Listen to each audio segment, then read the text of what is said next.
ঈশ্বরে গুরু শরণাম। প্রেম নিয়ে কিছু কথা বলতে আসলাম। প্রেম বৃহৎ বিষয়। প্রেম কাকে বলে বারবার এই বিষয়ে জানানো হয়েছে, তবুও একটু বলি। প্রেমময়ের প্রেমরাজ্যে যত কিছু গুণ আছে তন্মধ্যে প্রেম সর্বপ্রকারে সর্বাংশে সর্বাপেক্ষা প্রধান।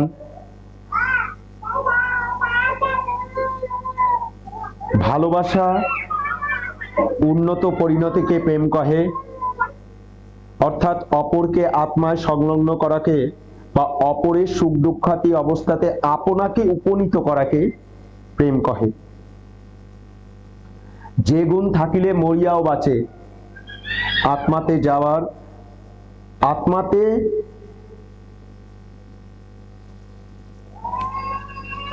যাহার অভাব কখনো হয় না ও হইতেও পারে না, যাহা দুঃখকে সুখে পরিণত করে, সুতরাং যাহা সুখ দুঃখ চায় না, লাভালাভের অপেক্ষা করে না, কেবল অভীষ্টকে পাইবার জন্য পবিত্র করে, তাহাকে প্রেম কহে। যে গুণ থাকিলে ওই গুণের ভাজনকে পাইলে প্রাণ শীতল হয়, আত্মা তৃপ্তি লাভ করে, মনে অভিনব আনন্দময় রসময়ের ভাবের উদয় হয়, হৃদয় নবভাবে কার্যে পবিত্র হয়, পরমাত্মার প্রকৃত কার্য করা হয়। আর না পাইলে প্রাণ কিছুতেই শীতল হয় না, হৃদয় নিরস হয়, মন ভাব শূন্য হইয়া পড়ে, জীবাত্মার ক্লেশের ইয়াত্রা থাকে না এবং পরমাত্মার উৎকর্ষ ও শান্তি হয় না। মূল কথা, যে গুণ ওই পরম গুণের ভাজনের দোষ গুণে আসিয়া পড়ে, দোষ দেখিতে বাসনা হয় না, কেবল গুণই লক্ষ্য হয়। এটা কেমন? এই যে চারিদিকে এই যে বলছে ভালোবাসা, আমরা প্রেম করি, এগুলো সব মিথ্যা। আমি যাকে ভালোবাসি, আমি যাকে প্রেম করি, চাওয়া পাওয়া থাকবে না তার, সে আমার মানে তার শরীরটা পেতে হবে। যারা শরীর চায়, দুটো শরীর চায়, সেটা প্রেম না, সেটা নোংরা, সেটা কাম, সেটা প্রেম না, ওটা কাম। আমি ভালোবাসি, ওটা মিথ্যা কথা। প্রেমের অঙ্কুর, অঙ্কুর হচ্ছে ওই একটি বীজের যে সবে অঙ্কুর গজায়, সেইটা হচ্ছে ভালোবাসা। প্রেমের অঙ্কুর হচ্ছে ভালোবাসা। প্রেম যদি বীজ হয়, তার অঙ্কুর যে বেরোয়, একটা গাছ হবে, প্রেম একটা গাছ, তার বীজ, ওই বীজের থেকে যে অঙ্কুরটা বেরোয়, সেই অঙ্কুরটা হচ্ছে ভালোবাসা। ভালোবাসা পৃথিবীতে নাই। এখানে যতগুলো শব্দ প্রয়োগ করা হচ্ছে তাকে ভালোবাসা বলে। প্রেম কাকে করে? ভালোবাসার উন্নত পরিণতিকে প্রেম কহে। অপরকে আত্মায় সংলগ্ন, মানে তোমার আত্মার ভেতরে আমার আত্মা চলে গেছে, ওর আত্মা আমার ভেতরে চলে এসছে, আমাতে তোমাতে কোনো ভেদ নাই। আমি তোমাকে ভালোবাসি, তোমার কাছ থেকে আমি কিচ্ছু চাই না, না শরীর চাই, না মন চাই, না কিছু চাই, কোনো কিছু চাইতে পারবো না, তাকে ভালোবাসা বলে। আমি তোমার শরীরটাও চাই না, আমি খালি তোমাকে চাই, তোমার শরীর চাই না, এটাকে ভালোবাসা বলে। বিষয়টা কেমন?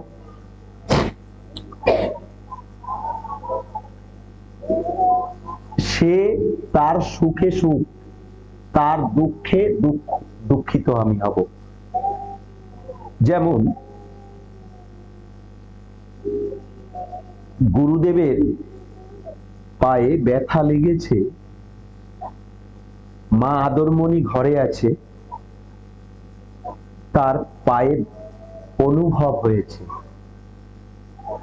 যে ব্যথা অনুভব হয়েছে, সে দূরে আছে।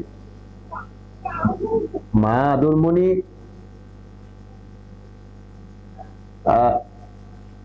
বাংলাদেশে ওখানে রয়েছে, আর গুরুদেব রয়েছে কলকাতায়, পায়ে ব্যথা লেগেছে। তা আদরমণি এরকম উল্টো দিকটাই হয়েছে আগে, এরকম ঘটনা উল্টো দিক দিয়েও হয়েছে। যেমন মা আদরমণি বুঝতে পেরেছে যেখানে ব্যথা লেগেছে গুরুদেবের, আবার আদরমণির ব্যথা লেগেছে গুরুদেব বুঝতে পেরেছে। এটা ছেলে খেলা কথা নাকি? এই যে বিষয়টা কি ছেলে খেলা? এটা কয়জন আর হয়? ওরা ভালোবাসতে পেরেছি, ওনরা দুজন ভালোবাসতে, দুজন দুজনকে ভালোবাসতে পেরেছে। ভালোবাসার একটি জলজান্ত উদাহরণ দেই। আমাদের দেশের প্রধানমন্ত্রী, তিনি ছোটবেলায় তার বাল্য বিবাহ হয়েছিল,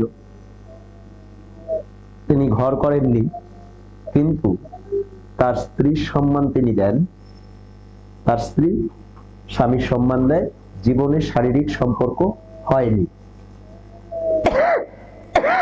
দুজন দুজনকে সম্মান করে, তাদের দুজনের শরীরটার প্রয়োজন নেই, ভালোবাসা আছে, দুজন দুজনকে শ্রদ্ধা করে, সম্মান করে। শ্রদ্ধা ভালোবাসার অঙ্ক। এগুলো ভালো কখন লাগবে? যারা এটাকে অন্তরস্থ করতে পারবে, এই শব্দগুলোকে অন্তরস্থ করতে পারবে এবং সেটা কার্যকারী রূপে প্রদান, বিষয়গুলো কার্যকারী রূপে সেটা ব্যবহারে আনতে পারবে, যে ব্যবহারে আনতে পারবে সেই এটাকে সামান্য, অতি সামান্য বুঝতে হয়তো পারে, হয়তো পারবে। পুরোপুরি বুঝবে এটা বলা দুষ্কর, পুরোপুরি বলা মুশকিল। বিষয়টা কি? মানে তার ভালো লাগাটা আমার ভালো লাগা, আমার ভালো লাগাটা তার ভালো লাগার নাও হতে পারে। তার ভালো লাগাটা আমার ভালো লাগতে হবে। তার যদি খারাপ কোনো গুণ থাকে, সেই খারাপটা আমি দেখব, আমি তো ওকে ভালোবাসি, ওই খারাপটাই আমার কাছে ভালো। সবাই যেটা বলছে বাজে, ওর না ওই স্বভাবটা, জানো তো, ও না একটু, একটা চোখ না মানে একটু ছোট, এখন স্ত্রীর চোখটা একটু ছোট, এবার সবাই বলে তোমার স্ত্রীর না ওই চোখটা একটু ছোট। বলে আমি না ওকে যখন প্রথম দেখেছিলাম, ওর চোখ, ওই একটা চোখ ছোট, ওটা মনে হয় যেন আমাকে বারবার ডাকছে। ওই যে এক চোখে এরকম মানে ইয়ে করে, তখন ও আমাকে ওটা ডাকছে, তার মানে সবাই যেটা খারাপ বলছে ও সেটা গুণে রূপান্তরিত করে নিতে পারছে, যে ওর জন্যই আমি ওকে বিয়ে করেছি। তোমরা যেটা বলছো খারাপ, সেটাই আমি, এইটা হচ্ছে গুণের বিষয়। যার যেটা খারাপ, আমি যদি তাকে ভালোবাসি, তাহলে ওই খারাপটাই আমাকে ভালো তৈরি করতে হবে। এখানে বলছে কি, বলছে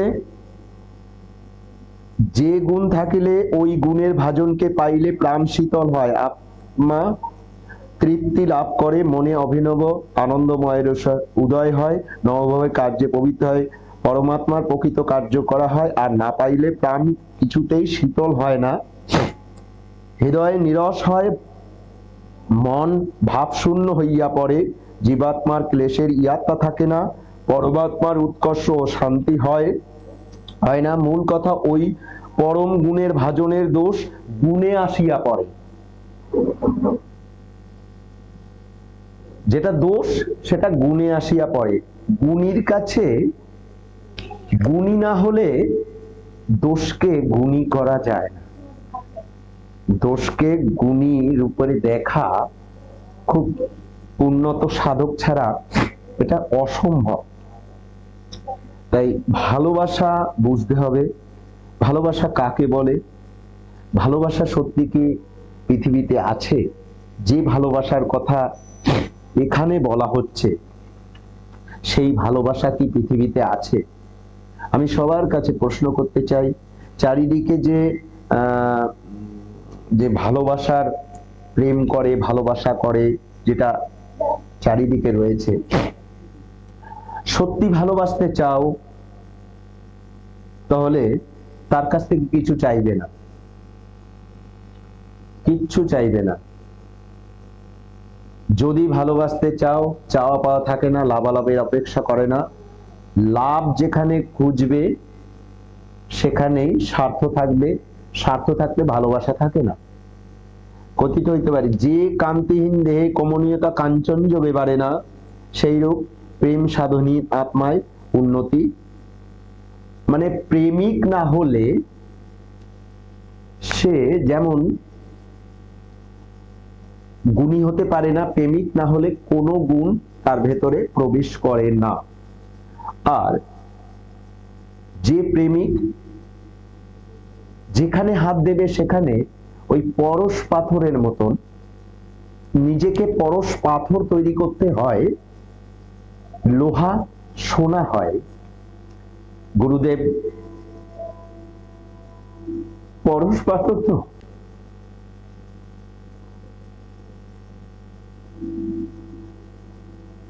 আমাদের সোনা করাবার জন্য তিনি টেনে টেনে আমাদের কাছে তার চরণে নিয়ে এসছে, কিন্তু সেখান থেকে ছুটে সবাই ছুটে চলে যাচ্ছে। কি দিশ ভক্তি, কি দিশ ভালোবাসা, সেই চরণের যোগ্য সম্মানটুকু দিতে পারছে না কেউ। নকশা করে, ভণ্ডামি করে, মিথ্যাচার করে গুরুদেবের কথা শুনছে না। আমাদের পরশ পাথর দিয়ে আমাদের সোনা করতে চেয়েছে, কিন্তু আমরা তার কাছে থাকতে চাই না, কেননা তার কাছে মনে হয় থাকুক।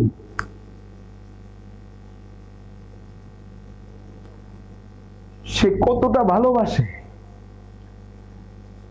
কিভাবে ভালোবাসে, জন্ম জন্ম ধরে সাধনা না করলে ঠিক বোঝা যায় না। জন্ম ধরে সাধনা না করলে এগুলো বোঝা বড় মুশকিল। আমার কষ্ট হয়, চারিদিকে গুরুদেবের কথা মানছে না, সত্য ধর্মের নিয়মে চলছে না। বারবার লাইন তুলে তুলে দিয়ে বলছি, তবুও এদের চেতনা উদয় হচ্ছে না। এরা দ্বিচারিতা করছে, মিথ্যাচার করছে, আবার বলছে আমরা সত্য ধর্ম অবলম্বী, সত্যকে ধারণ করি। মিথ্যা কথাটা এদের লজ্জাও লাগে না যে প্রতিটা মুহূর্তে মিথ্যা কথা বলে যাচ্ছে। আমি গুরুদেবকে ভালোবাসি, গুরুদেবকে ভক্তি করি, এই যে মিথ্যা কথা দিনের পর দিন বলে যাচ্ছে, এদের লজ্জা শরম কিছু নেই। ওই বঙ্গ থেকে এই বঙ্গ পর্যন্ত যতগুলো সংগঠন আছে, একটি কথা তারা শোনে না। কিসের ভালোবাসা, কিসের গুরুদেবের প্রতি ভক্তি? সবাইকে আহ্বান করি, গুরুদেবের প্রতিটা লাইন যাতে সুচারুরূপে করতে সমর্থ হয়। আমি কি চেয়েছি সবার কাছে, গুরুদেব কি চেয়েছে সবার কাছে? একটাই চেয়েছে, তোমরা সত্যকে অবলম্বন করে চলো। সেখানে মিথ্যা প্রবঞ্চনা দিয়ে যেসব কার্যকরী হচ্ছে, ভাষায় ব্যক্ত করা যায় না। আমি এভাবে বলছি কেন, সবাই আমাকে তিরস্কার করে, আমার বাচন ভঙ্গি ভালো না, আমি রাগ হয়ে কথা বলি, কষ্ট হয়, কি করব? কেন গুরুদেবের কথা শোনা হচ্ছে না? কেন সত্য ধর্মের নিয়মে চলা হচ্ছে না? পরম্পরার কেন দোহাই দেওয়া হচ্ছে? সবাইকে অনুরোধ করছি, এই যে চারিদিকে শিশির উৎসব হচ্ছে, কিন্তু কি উৎসব হচ্ছে?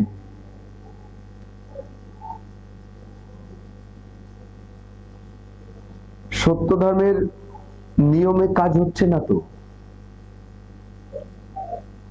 এখানে বাদে সমস্ত জায়গায় পাপের কাজ হচ্ছে। যত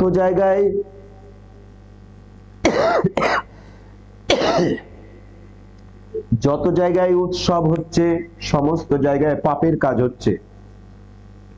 কেননা গুরুদেবের ছবিটা রেখে পরম পিতার উপাসনা হচ্ছে। এটা কি দেশ সত্য ধর্মের কার্য। গুরুদেব সাকার উপাসনা নাই, উপাসনা কালে সাকার কিছু রাখা যায় না। সুতরাং উদ্দেশ্য রেখে যে কার্য করছে এটা মিথ্যাচার। তাই সবাইকে অনুরোধ করছি সত্যকে অবলম্বন করে চলার জন্য। কতদিন এই অরাজকতাটা চলবে? এই ভালোবাসা বলতে গিয়ে এদিকে ফিরে এসেছি। সবাই যে দ্বিচারিতা করছে, কপটতা করছে, মিথ্যাচার করছে, সেটা বারবার প্রমাণ করছে। কেন এগুলো হচ্ছে? কেন? কিসের জন্য?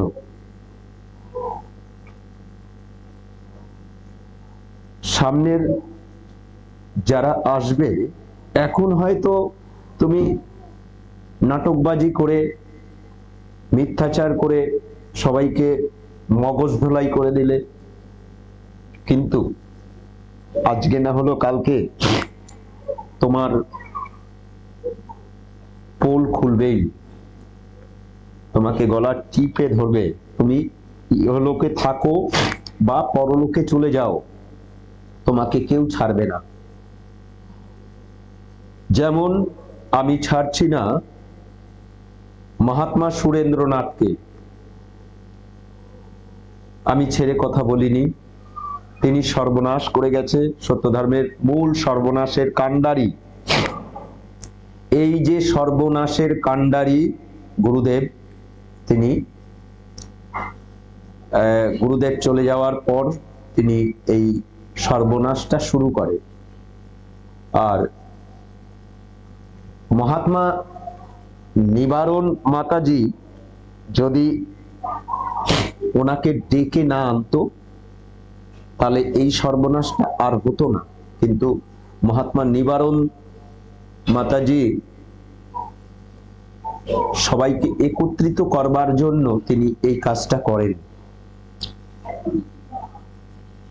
তাকে বাদ দিয়ে ওই সুরেন্দ্রনাথ, মহাত্মা সুরেন্দ্রনাথ পছন্দ করতো না। ওই মহাত্মা নিবারণ মাতাজিকে বাদ দিয়ে কমিটি গঠন করে সমস্ত দায়ভার তিনি খালি গুরুদেবের, কেননা গুরুদেব স্বহস্তে তিনি দিয়ে গেছেন, তাই সেটাকে কিছু করার নেই তার। তাকে গুরুভার দেয়নি বলে তিনি এই সর্বনাশটা করে গেছেন। এই যে এতগুলো ভাগ হয়েছে, আরো ভাগ হবে, আরো ভাগ হবে, এ ভাগ হতে থাকবে। যেখানে ভাগ হচ্ছে সেখানে ব্যবসা হচ্ছে।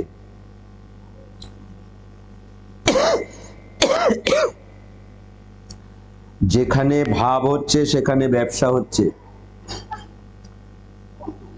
যেখানে ব্যবসা হয় সেখানে ভাগাভাগি হতেই থাকে। তাই একান্নবর্তী পরিবার কখন ঠিক থাকে জানেন? যেখানে মোড়ল থাকে, যে বাড়িতে মোড়ল থাকে সেই বাড়িতেই একান্নবর্তী পরিবার থাকে। তা মোড়ল মহাত্মা নিবারণ মাতাজি তিনি মোড়ল যতক্ষণ ছিলেন ততক্ষণ এই অরাজকতা তো ওই মূলটা তৈরি করে গেছে। যেমন মহাত্মা সুরেন্দ্রনাথ যে সর্বনাশটা করে গেছে, ঠিক এই যে হিন্দু ধর্মের হিন্দু নামটা এখান থেকে আর মুছে ফেলতে পারেনি, তেমনি যীশু খ্রিস্টের ওই যে বড়দিনটা না, বড়দিনটা মূলটা কি জানো? লজ্জাকর বিষয়। এই যে বড়দিন পালন হয় সব জায়গায়, এই বড়দিনটা হচ্ছে যিশুকে মেরে ফেলা হলো, মেরে ফেলার আনন্দের উৎসব হচ্ছে বড়দিন। এটা এমন ব্যাপক আকারে ধারণ করলো, তখন এটাকে আর ফিরিয়ে দেওয়া গেল না। এখন মানে ওই গায়ে তো চেপেই গেছে, তখন ওই ওই শব্দটাকে একটু অন্যরকম ভাবে ব্যবহার করা শুরু করলো এই খ্রিস্টানরা। ঠিক বড়দিনটা হচ্ছে একটা যিশু যে মারা গেছে, তাকে মেরে ফেলা হয়েছে, তার আনন্দর উৎসব হচ্ছে এই বড়দিন। তা এটাকে আর ফেরানো যায়নি, তাই সেই উৎসবটাকে আবার নাম দিয়েছে পরমপিতার কোলে তিনি গেছেন, এইভাবে নাম দিয়েছে। যাই হোক, বিষয়টা এরকম। আর এই ভারতবর্ষের যে ধর্ম, সেই ধর্মটার নামও ঠিক এই হিন্দু শব্দটাও ঠিক এইরকম গ্লানিকর শব্দ, ওটাও গ্লানিকর শব্দ। এই যে বড়দিন, এটাও গ্লানিকর শব্দ, আর এই হিন্দু শব্দটাও গ্লানিকর শব্দ। তবুও চাপিয়ে দেওয়া হয়েছে, আর ফেরানোর আর কোনো উপায় ছিল না। ঠিক তেমনি সত্য ধর্মের ওই মহাত্মা সুরেন্দ্রনাথ যে সর্বনাশটা করে গেছে, এমন সর্বনাশটা এমন বিস্তার লাভ করেছে, বহু বছর তিনি এই কার্য করেছেন, তার প্রভাব প্রচন্ড ছিল। কেননা গুণ মানুষ গ্রহণ করে না, দোষ অনায়াসে গ্রহণ করে, তাই ওই দোষ দেখিয়ে গেছে। তাই সবাই এই অরাজকতা যা দেখছি, তার জন্য আত্ম উন্নতি এতদিন ধরে হয়নি। তাই সবাইকে আহ্বান করি, আমার কাছে কেউ কারো আসতে হবে না, আমার কাছে কারো আসতে হবে না। যে যেখানে আছো সেখানেই থাকো, কিন্তু সত্য ধর্মের প্রকৃত জিষ্ট যা যা নিয়ম, সেইগুলো তোমরা সুচারুরূপে পালন করো, তাহলেই হবে। আমার কাছে আসতে হবে না। লজ্জা লাগতে পারে, দম্ভে লাগতে পারে, ঠিক আছে, দরকার নেই, আমার কাছে আসার দরকার নেই। নিয়ম মাফিক যা যা আছে, নিয়ম মাফিক তোমরা কাজ করো, যেখানে যেখানে আছো সেখানে কাজ করো। তোমরা গুরুদেবের ছবিটি, মূর্তিটি বা যাই হোক, সেখানে উপাসনা কালে বা উৎসবকালে তোমরা রেখো না। উপাসনা প্রণালী অনুরূপ উপাসনা করো। প্রেমের উপাসনা, কাম্য বিষয়ক শব্দগুলো ব্যবহার করা যাবে না কোনো গানে। গুরু আহ্বান থেকে শুরু করে গুরুদেবের ধন্যবাদ পর্যন্ত, একটি উপাসনায় যে গুরুদেবের আহ্বান, গুরুদেবের ধন্যবাদ দেওয়া হয়, সেখানে কাম্য বিষয়ক শব্দগুলো থাকবে না কোনো গানের ভেতরে। কোনো শব্দ, করুণাময়, কৃপাময়, পাপ, এরকম কোনো শব্দ, কল্যাণ, এই সব শব্দগুলো থাকবে না।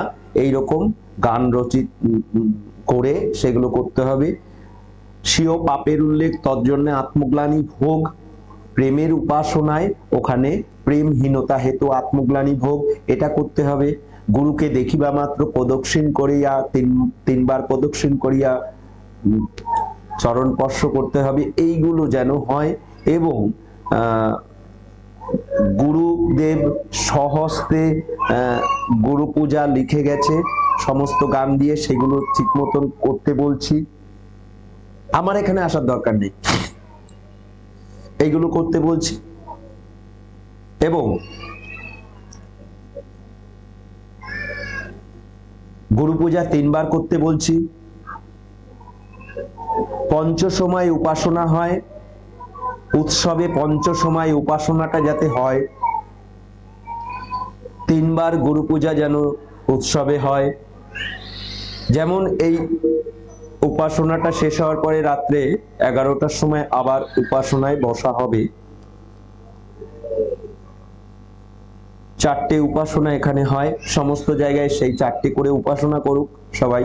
কেননা সারাদিন যত উপাসনাই করো না কেন, গুরুদেবের কথা, সারাদিন যত উপাসনাই করো না কেন, নিশীথ সময় প্রশান্ত মনে 3 ঘন্টা উপাসনা করিবে।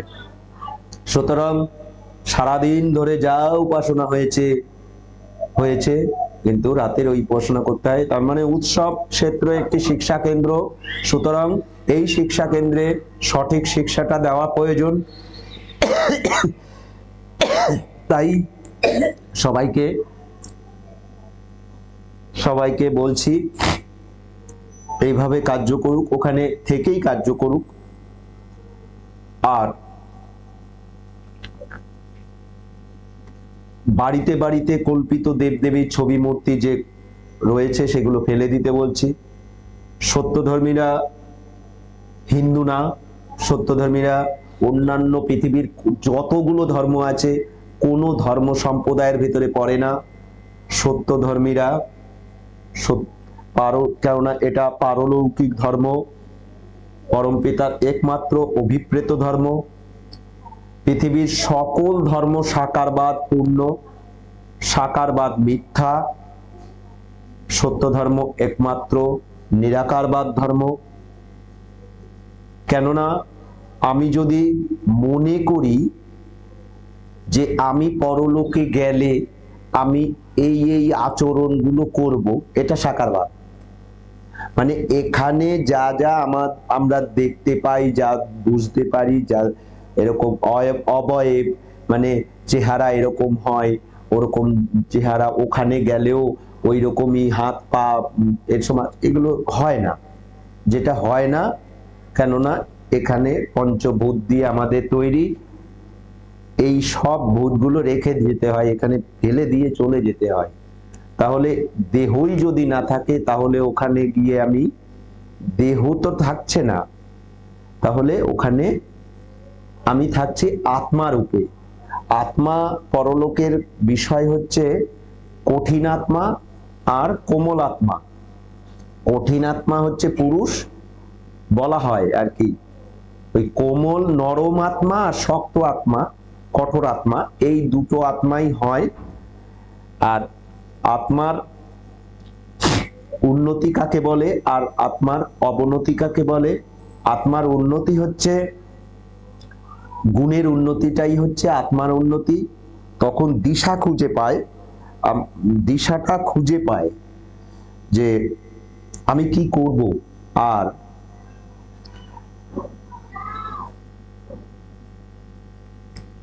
এখান থেকে সেই দিশাটা তৈরি করে ফেলতে হয়, তাহলে সুবিধা হয়। এখান থেকে যদি দিশাটা তৈরি করে ফেলা যায়, তাহলে ওখানে আর কোনো অসুবিধা হয় না। এই দিশা তৈরি করতে না পারাটাই হচ্ছে পাপের কারণ। পৃথিবীর কাছাকাছি থাকে সেটাই হচ্ছে নরক। যত ঊর্ধ্ব দিকে, ওই যে ঊর্ধ্ব দিকে যাওয়াটা হচ্ছে গতি তৈরি করা, আত্মায় গতি তৈরি করা, চৈতন্য শক্তির গতি তৈরি করা, গুণের গতি তৈরি করা, এটাই হচ্ছে মূল বৈশিষ্ট্য। গুণী হওয়াটা ধর্মের মূল কাজ। তাই গুণ নিরাকার, গুণকে উপলব্ধি করে নিজেকে সেই গুণী তৈরি করাটাই হচ্ছে ধর্মের মূল কাজ। আর চারিদিকে যে ধর্মের কাজ হচ্ছে সেটা সত্য খুঁজে পাওয়া যায় না। এই বলে সমাপ্ত করলাম।